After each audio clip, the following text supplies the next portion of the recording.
Bugun sizlar bilan birgalikda narxi arzonlashtirilgan, mana shunaqa chiroyli tashqi ko'rinishga ega bo'lgan 2 sotixlik kottejimizni ko'rib chiqamiz. Eski Raygazdan kirib kelaverishda. Asosiy kirish eshigidan bu tarafda, demak, bolalar xonasi, mebellar bor, kelishuvga asosan qoladi. Bu tarafda kattalar yotoqxona qismi. Remontlarga e'tibor berasizlar, kirib yashashga tayyor. Xo'p, ikkita xonani ko'rib o'tdik va koridor bo'ylab mana bu tarafda mehmonxona qismini ko'rishimiz mumkin. Mehmonxonasi anchagina keng. Bu divan anchagina xonani kichiklashtirib qo'ygan. Agar olib tashab, xon taxta qilib ko'rpacha qilib qo'ysalaringiz, anchagina xonamiz keng bo'ladi. Xo'p, parda gilamlar tashab ketiladi. Umumiy yuvinish xonasi ko'rib o'tamiz. Hojatxona arestolar o'rnatib qo'yilgan. Hojatxona ham shu yerda. Xo'p, oshxona qismini ko'rishimiz mumkin.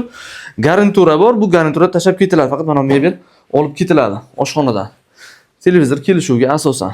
Xo'p, bu tarafda o'zini yashil hududi, bolalar bemalol o'ynab ko'rishi mumkin bo'lgan mana shunaqa ichki muhitiga ega.